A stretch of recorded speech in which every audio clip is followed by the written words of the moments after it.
At one time, I mean, here I was, this big piano player. I'd met all these celebrities and whatnot, but I was sitting on a milk crate in an alley with my clothes on my back and snow falling in my face, looking up in the sky, talking to God.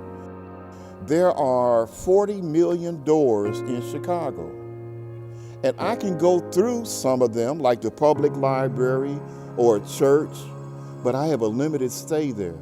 Eventually somebody tells me, buddy, you gotta go. Then once you're standing out on the sidewalk, what do you do next? What's the next step? Where do I sleep tonight? Where's the next meal? So I got associated with Timothy's ministry for the homeless. And Marian Alvarado said that she had some contacts at Lincoln Park Shelter.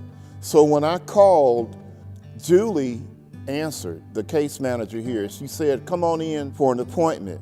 I was sitting there getting the health screening, and Julie came back in and said, you're in. And that photograph you see of me, that was the moment that she got a camera and, hey. I stayed at LPCS for 5 months.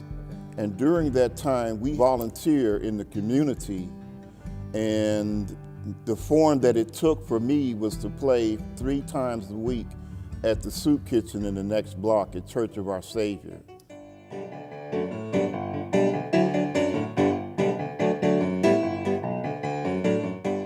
Each one of us has a very unique story. My story is that I didn't have ex-prison, it wasn't ex-drugs, it wasn't ex-alcohol. Mainly, I was a displaced worker. And I knew that once you come in through here, when you graduate, you'll have housing. And this is something that no other shelter can do.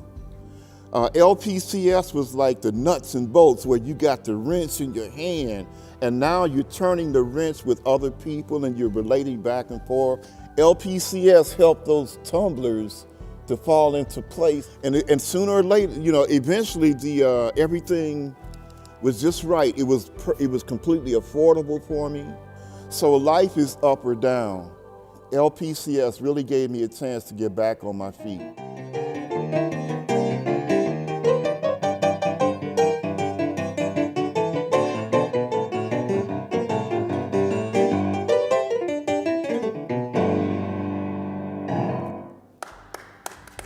That was so nice.